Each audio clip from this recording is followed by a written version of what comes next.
Before we go to the introduction of the XYZ of the human identity, I want to greet all the members of the LGBTQ plus community a joyous Pride Month. We have the whole month of June to celebrate our existence as a community, our brotherhoods and sisterhoods, and of course to celebrate our contributions to the rest of the world. First of all, this series, the 5 short videos that I will create, um, are in no way political. I will touch on a couple of social issues and concerns.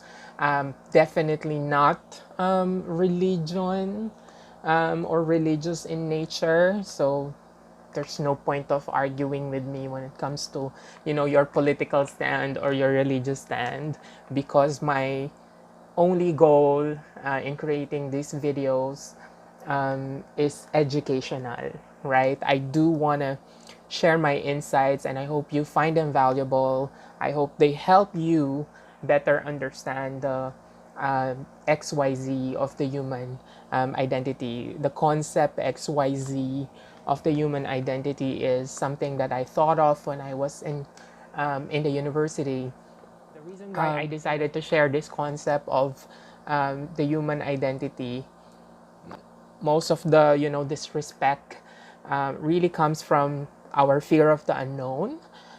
Things that we do not fully comprehend, we tend to reject, right? So one of the goals here is that if you now have a better understanding of sex, gender, and sexuality, the resistance and the rejection that you show to your fellow human being would be less, if not totally eliminated. Hopefully eliminated, because it doesn't feel good being rejected. And I know that you and I don't want to be rejected when we're just trying to be nice and kind, right? Or we're just simply being us. And there's nothing wrong about being ourselves. In fact, we encourage people to be themselves because we don't want people lying to us or pretending to be someone else that they're not, right? So I hope you're with me in that objective, that goal. So by having a better understanding of these 3 variables of our identity, we would be more open to treating each other with respect that will result to harmonious coexistence. And who wouldn't want that, right? Who wouldn't want a community where people are happy, harmoniously interacting with each other without any note of judgment? It would be a dream. In fact, I dream of a society where people do not judge each other based on their appearance, their cultural background, and lifestyle, because these are choices, right, that we make in our daily lives, and through time we develop this persona that represents us, right? The collection of choices that we made from when we were young up to the this point of our lives. When you put them all together, it is your identity. It's you as a person, right? And I think we made both good and bad choices. And it's all right to create bad choices, right? Because we learn from those bad choices. Things don't always turn out the way we want them to. So we gotta learn how to respect each other in terms of the choices.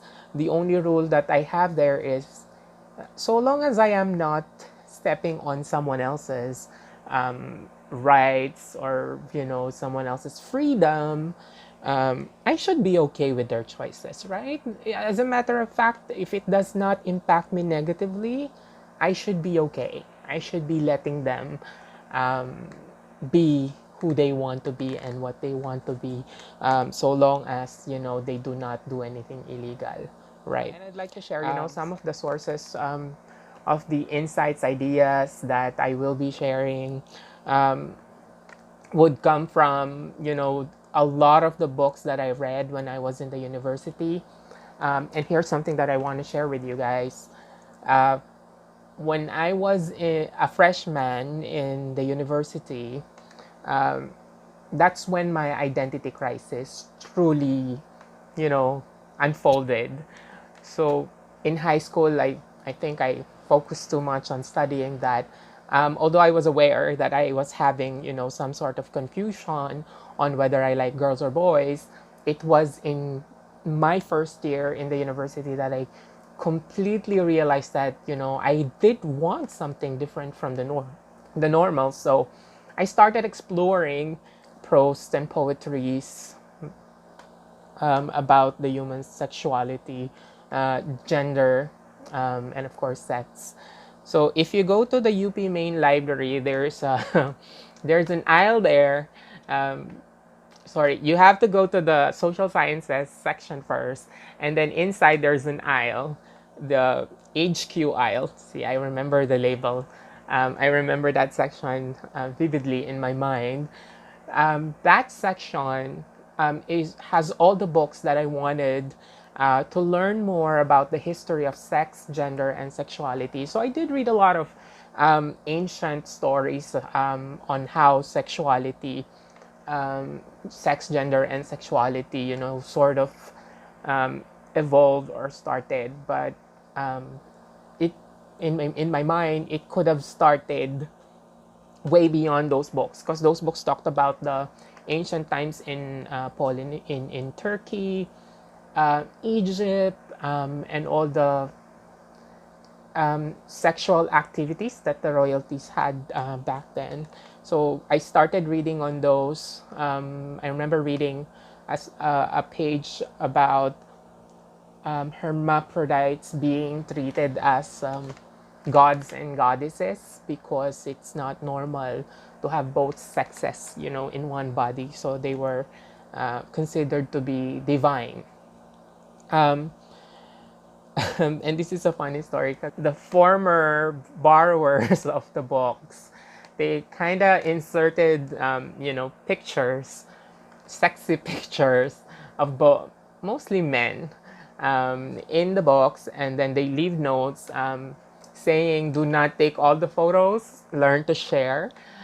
So I will confess and tell whoever put those, if you're watching this video, I did get more than what I deserved, I guess. But I left some for other readers, so that they could enjoy. I also photos. Got the definitions and concepts by Googling, of course, and then by watching some YouTube videos, such as I did watch the fertilization because I wanted to recall, although. So in the next videos, we are going to tackle sex, gender, sexuality, separately or individually. We will come to an agreement that we will represent sex as the variable X, and then gender as the variable Y, and then sexuality as the variable Z. So that's why it's XYZ of human identity. So again, X is for sex, Y is for gender, and then Z is for sexuality. And these are three different terms. Do not interchange them. We'll stick to their basic definitions. So that's all for the introduction. Stay tuned for the next 4 videos, where we will start talking about sex, gender, and sexuality. So while you wait, again, enjoy the Pride Month. It's for you and I to celebrate our sex, our gender, and our sexuality. Until next time, bye.